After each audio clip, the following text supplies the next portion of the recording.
Yeah, be afraid, be very afraid. I'd like to now ask our next speaker, Dupont from Ohalo, to come and join us. We're going to talk about unstructured data. This is one of the things that some of these tools are actually getting quite good at.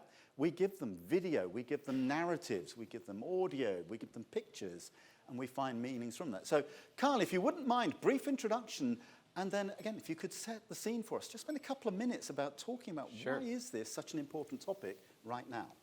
Sure. So I'm Kyle Dupont. I'm the CEO of Ohalo. I'm one of the founders. So nice to meet everybody here.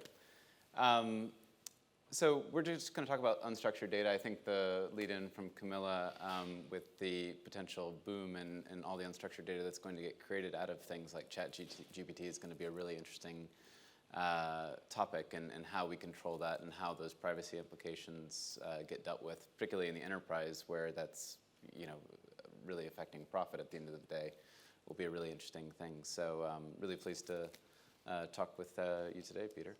Great. Lovely. Thank you very much, Carl. So I've got a couple of topics I'd like to talk about from you. By the way, as I said, I do learn a lot from doing this. So I find some of these questions fascinating. So unstructured data, we get more and more of it now. We're doing video conferencing. That wasn't such a big thing a few years ago.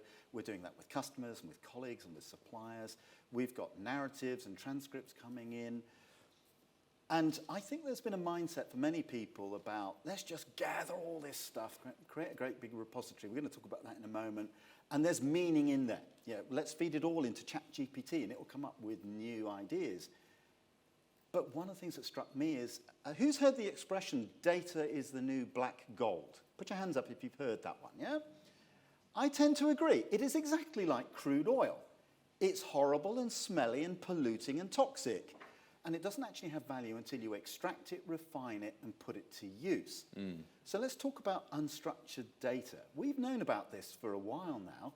Surely we've figured this out. We figured out structured data a long time ago. Isn't it just, let's throw it all in a great big bucket, and now we'll just put smart tools on it, and they'll figure out what to do with it? Yeah, I mean, I think, there's a couple ways to answer that question. I think if you think about like the history of computing, right, we have, in big old servers in the 70s, they got networked together, that became the internet, and that data was by necessity really structured, and you had to have databases basically to really move that data from one place to another.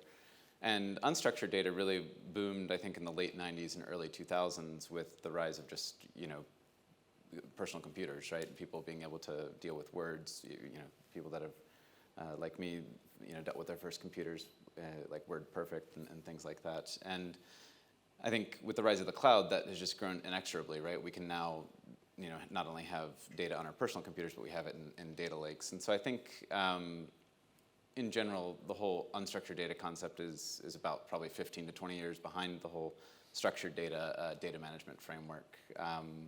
And it, it hasn't been solved, right? I mean, you see in your any large enterprise, like if you have a data lake or something like that, nobody knows anything in there, right? It's a data swamp rather than a lake, right? Yeah, and I think that's an important point, the swamp. I think those of us that thought, and I grew up in an age, and this is how old I am, right, folks? My first computer was a BBC Model B. For those of you, I played Elite on it. It's the whole reason for buying the darn thing. That's a nice one. The first business computer I used was a 286 that had 4 users hanging off it, plugging into the serial ports, and it's green screen kind of technology. So things have changed a little bit. A little bit. Since I got there. But you mentioned it, it's 15 to 20 years behind the way that we think about structured data and the way we manage structured data. Yeah. Why? Because there is so much value intrinsic in unstructured data. Why hasn't it caught up? Well, I think there's kind of 2 ways to answer that question. The first is just scope. Just the amount of unstructured data is just so incredibly large that it's really hard to figure out. And also, different from structured data, you can't just take a sample of a particular file and then assume that the rest of the files around it or the rest of the data around it is the same as that particular file, right? With structured databases, if you have a schema or the first few fields within a database, you can kind of assume that the rest of the stuff is basically the same kind of data, right? But unstructured data, you can't make that assumption, so you literally have to look through everything, right? So there's that scope of just the amount, and also just well, that's why it's called unstructured. There's no structure to it, and you have to sample everything if you're looking at it. The second one is tech, right? When you're looking at structured databases, again, you often use very kind of old techniques. I don't mean to talk to your it's all right. I'm old. I know. Yeah. But use older techniques like regular expressions or dictionaries to figure that out. But with unstructured data, you really need to use things that have only really been available in the past 4 to 5 years at like an enterprise grade, right? And those are things like natural language processing models, the rise of ChatGPT, and its and kind of the background technology in that, which is our like large language models, are just now like in the past 6 months becoming a big thing. So there is that, I think, shift from not only the scope side but also the tech side and being able to handle all this stuff at scale within an enterprise setting, right?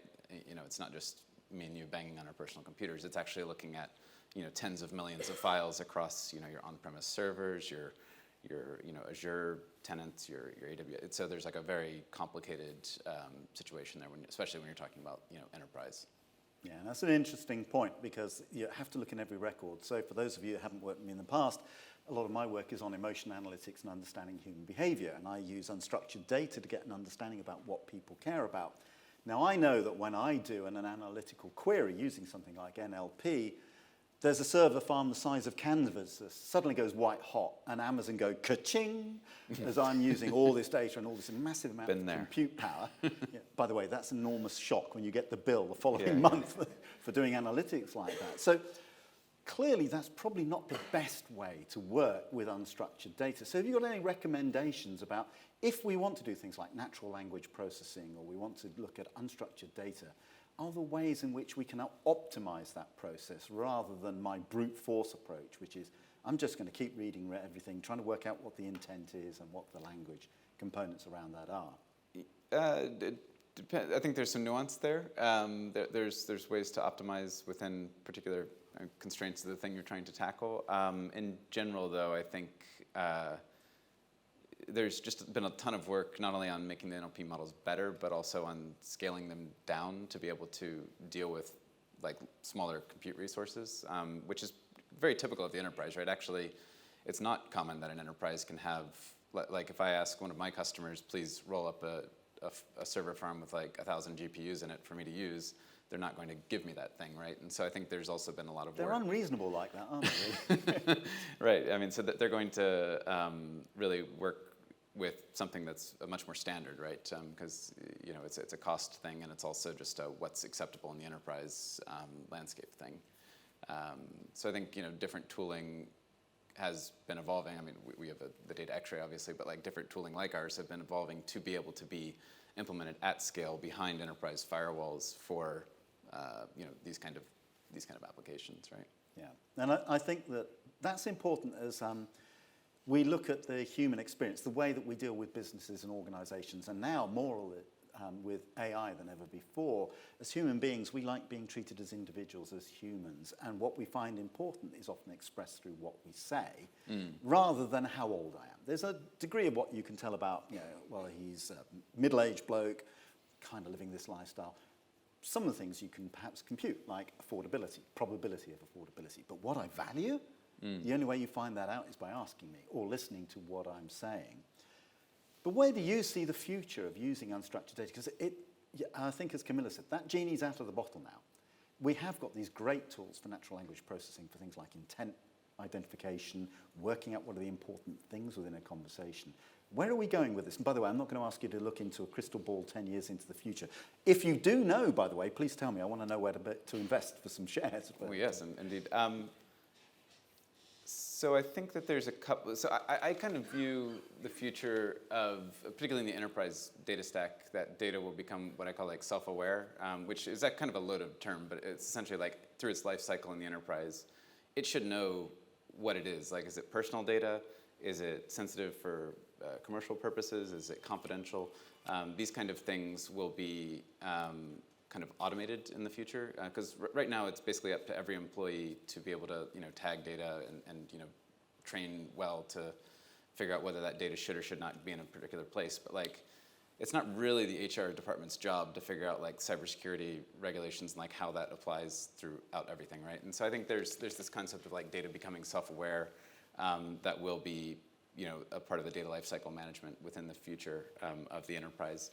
I think there's also really cool stuff going on with large language models. Even in the past couple months, we've seen a lot of work being done, again, on scaling that down so that you don't have to send your data outside to a third-party API, that you can send it inside to a smaller compute that you might have on premises or within your own tenant.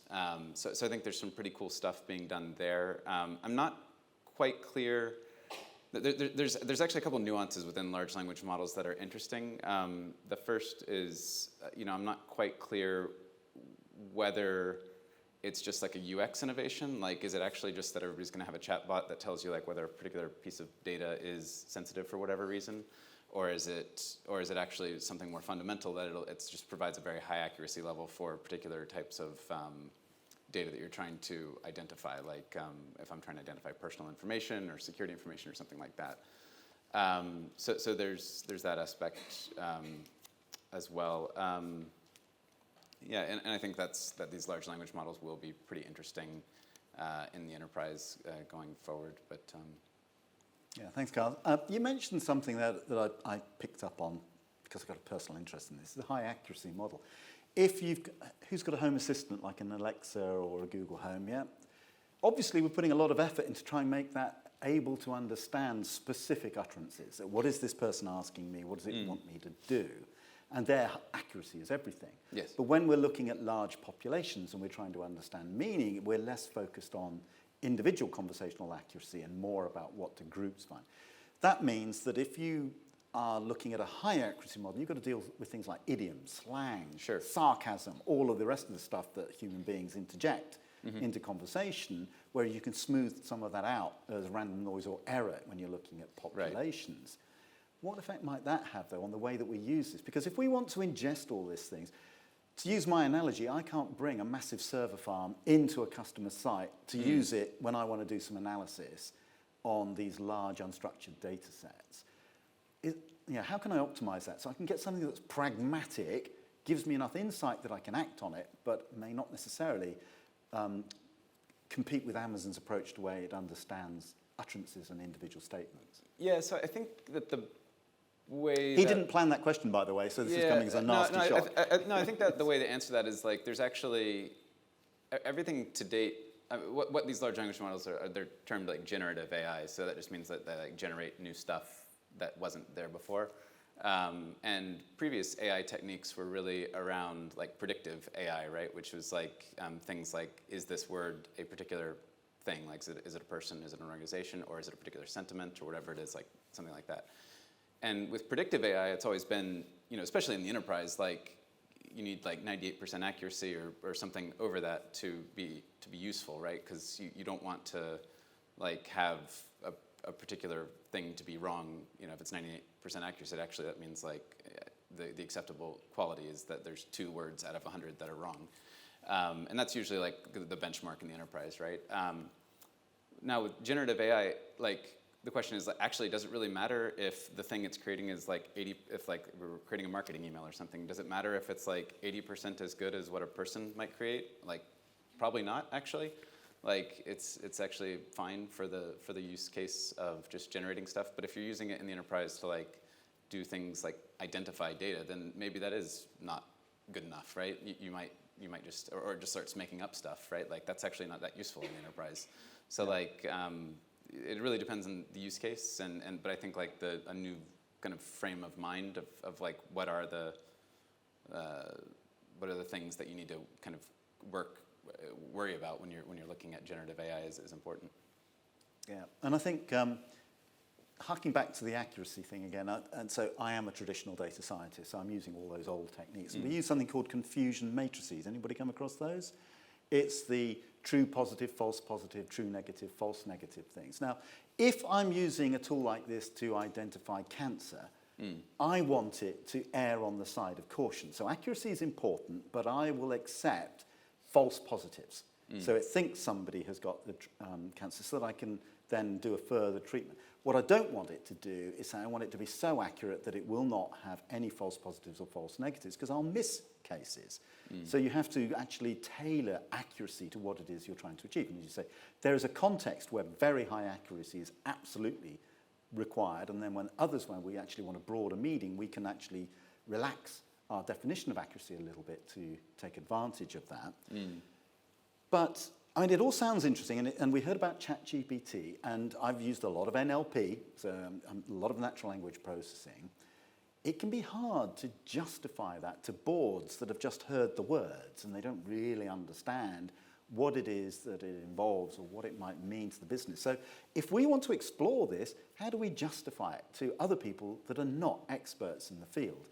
What's the business value or the business I mean, I case? think what we see is, frankly, like, it's either reducing cost or getting into compliance, right? So it's there's a number of you guys are all much more fluent with all the compliance aspects in your particular enterprises, but there's an alphabet soup of ISO 27001, SOC 2, GLBA, and financial world in America. Like it literally just goes on and on and on. So there's always that aspect, and they always require some sort of base understanding of what your data is, so that you can figure out what you want to do about it, right?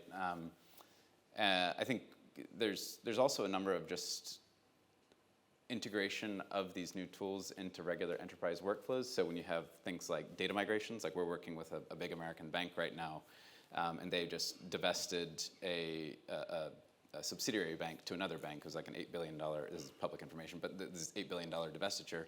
And how do you carve out that data when actually the data in there is things like anti-money laundering, investigatory reports, or confidential regulatory correspondence or something like that? How do we identify this information and ensure that that data is migrated in a way that is that is governed, right? That there's an auditable trail of not just a survey of what somebody thinks they have, but actually a linkage between the core raw content of each and every word in the enterprise and the policy with which those words should be managed, right? Because it's just words at the end of the day, but it's also words that mean something very, very sensitive to that particular enterprise in the context of that enterprise. So I think it's just about linking those to the real true value that an enterprise has, and these are just becoming now table stakes, to be able to identify at scale, across 50 million files, like what's going on, and you can't. It's simply impossible to do that with humans, right?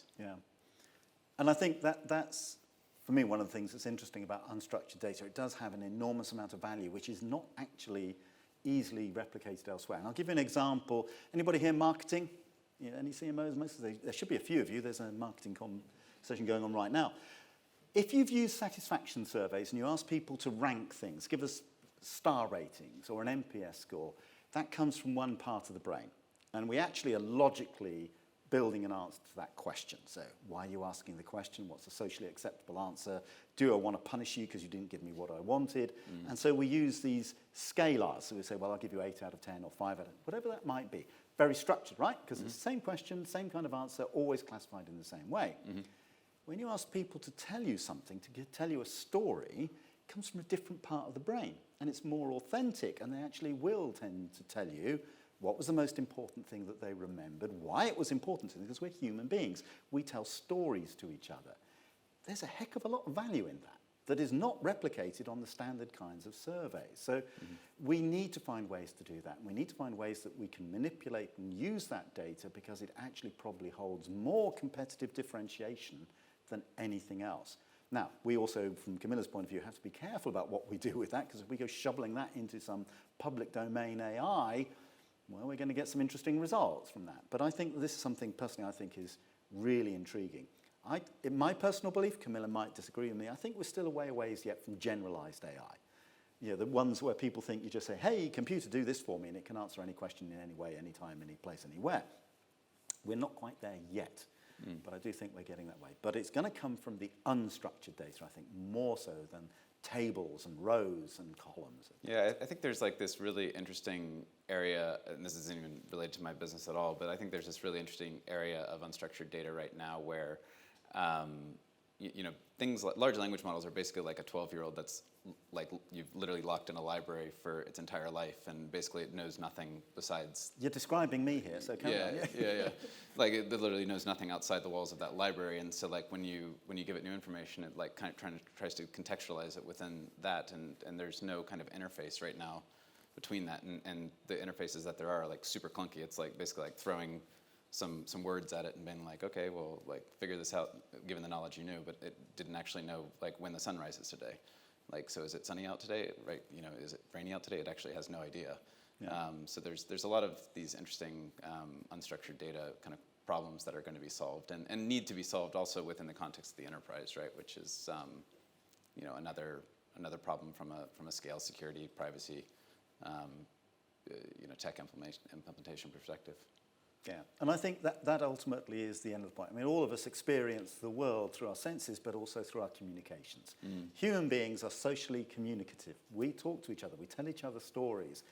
The value's in the narrative. That's what appeals to people. You know, you can show them a fact, and that's raw and abstract, but if you tell them a story, then they buy into that. Anyway, with that, I'm going to say thanks very much, Kyle. Great conversation. Please do, as with Camilla, find Kyle, ask him some questions when we're having the break. Find out some more about the work they're doing. This is an area that's going to become increasingly valuable to businesses because things like optimizing your operations, absolutely you have to do that, but that's table stakes. You and your competitors are all doing the same stuff, and you will all come to exactly the same conclusion. There's an irreducible core in operations. That's not what's going to set you apart in the mind of your customers, your suppliers, or your employees. It's the way that you do it. It's the way that you talk about that. It's the way that you make them feel valued and human and listened to. So anyway, please join me in thanking Carl. So thanks very much, Carl. That was great.